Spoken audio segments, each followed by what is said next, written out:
In round 9 of the Sinquefield Cup, Magnus Carlsen faced off against Hikaru Nakamura, and he had to win this game in order to join Levon Aronian and also Fabiano Caruana in the lead. And this is the position on the board after 57 moves. Magnus has been having a slight advantage throughout the game, but Nakamura has been defending very well up to this point. So let's see how this game goes. Carlsen plays Rook to a6 here, so he's slightly improving the position of his Rook. This Rook looks at f6 as well as a7. So g4, g5 is possible in the future, is trying to break up Black's pawns. We have king to g6, h4 from Magnus, trying to push his pawns g4, g5, king to h5, king to h3, defending the pawn, and here rook to f7. So the best idea for Black in this position is just probably to wait. So probably king back and forth, and also rook along the 7th rank. We have g4 check, king to h6, king to g3, and here g5 from Nakamura, which is not a very good move because it allows Magnus to play h5. Instead, he should have Nakamura.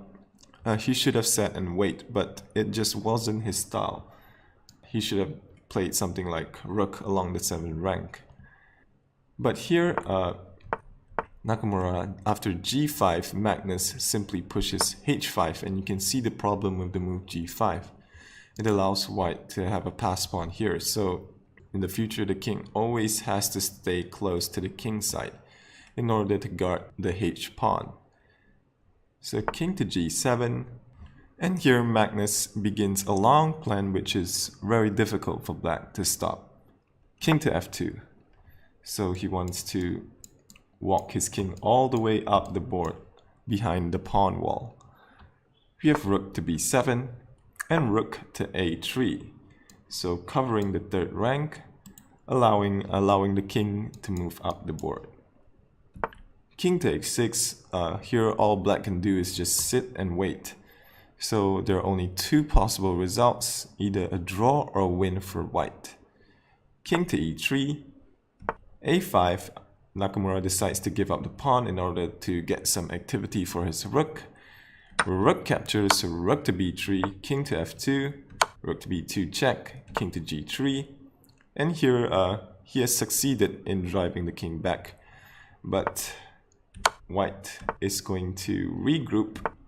He plays a rook to a1, so the idea is rook to f1 followed by rook to f2, using the rook as a meat shield. King to g7, rook to f1, rook to a2, and rook to f2, so preparing the king march. And Magnus is going to try to get his king all the way over to possibly e6. And well, this is going to take a while, but Magnus is the only one that can push for a win. King to f2, king to f7, king to e2. So you can see that he's already making progress. Next is to go to the 3rd rank. So after rook to b7, rook to e3, shielding the 3rd rank. We have rook to a7, king to d2, king to e6, and king to c3. So this king better watch out because it can't get too far away from the h pawn. King to e7, king to c4, rook to c7 check, king to b5, so the king is slowly but surely creeping closer and closer into the Black territory. Rook to c1, we have rook to b3, so completely shielding the b file. King to f7, the king has to go back to guard this pawn. King to b6, rook to c2, king to b7, rook to c1, king to b8, king to g8, and here rook to b6, going for this pawn, so Black defense, king to g7, and here rook to b7 check, king to g8, and again using the rook as a shield, rook to c7, so the plan is to come here. Rook to b1 check, king to c8, rook to b3, king to d7. We have rook takes f3 from Nakamura, but Carlsen really doesn't care about the pawn because he has managed to get his king over to e6. Rook to f4, so looking at both of these pawns. h6 from Nakamura, so the threat is to play rook to g7. And if something like rook to f3, simply rook to g7 check, king to h8, and king to f7. And the next moves are going to be king to g6 and rook to e7, threatening rook to h8, rook to e8 mate. So here, king to h8 from Nakamura, and we have rook to b7 from Carlsen, a waiting move. So why not play rook to g7 here? Well, this move actually throws away white's advantage because, well, black will simply capture, and after you continue with your plan of king g7 and rook to e7, the black rook can sneak behind to defend. But the point is that here, the pass pawn, there's no pawn on e4, so white has a pass pawn on the e file, and he can use it as a distraction. So this is going to help black to draw. And you can see that white can't really stop the pawn, it's too fast, and he has to settle for a perpetual. So rook to b7 is more accurate. And here the difference is if you capture on e4, simply king captures, and after you come here, wanting to go back to the 8th rank, simply king captures on g5, and this is winning for white. He can easily stop this pawn, and also these pawns are going to advance. So, well, rook takes g4 here also loses because simply king f5. After rook g1, king f6, king to g6, sorry. And here, if you play something like rook to f2, well, simply rook to g7, and after rook to h2, king captures and block with the rook. This is a winning endgame. So you can try rook to c2 here, simply king to f5, and after rook to c8, simply capture the pawn, and well, you can see here that white still has this pawn, so there's no rook to e8 and trying to gain counterplay with the pass e pawn.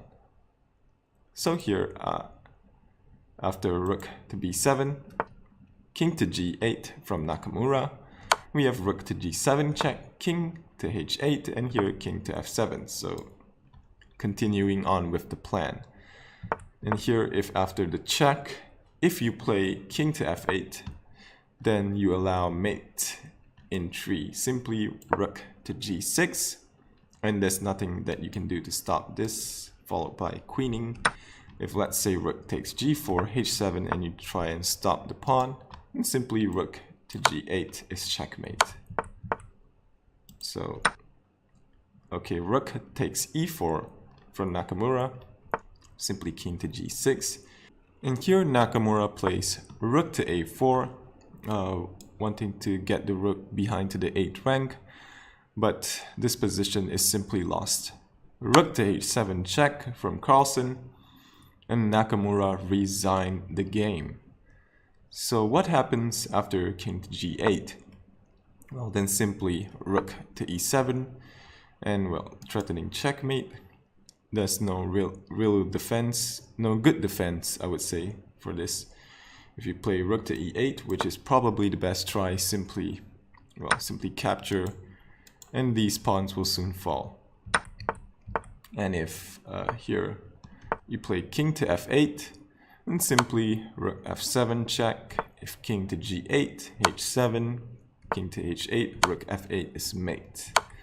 And if you decide to go to e8, simply h7, then followed by queening and checkmate. So very instructive endgame actually from Magnus, showing us how to shield your king from the opposing rook. And you just got to feel a little sorry for Nakamura. He was defending so well up to the point where he played g5. And this is just typical Carlsen. He just grinds his opponents out until they tire and blunder. So after this game, Carlsen joins Caruana and Aronian in the lead. The organizers have decided that there will be no playoffs because there are 3 players in the lead, so they would have to draw lots and one of them would not be able to play. So there are 3 co-champions for this tournament: Carlsen, Caruana and Aronian. And also there is going to be a playoffs where Caruana will face Wesley So for a spot in London for the Grand Chess Tour. I hope you enjoyed this video. If you do, please subscribe for more future content. And thank you for watching and have a nice day.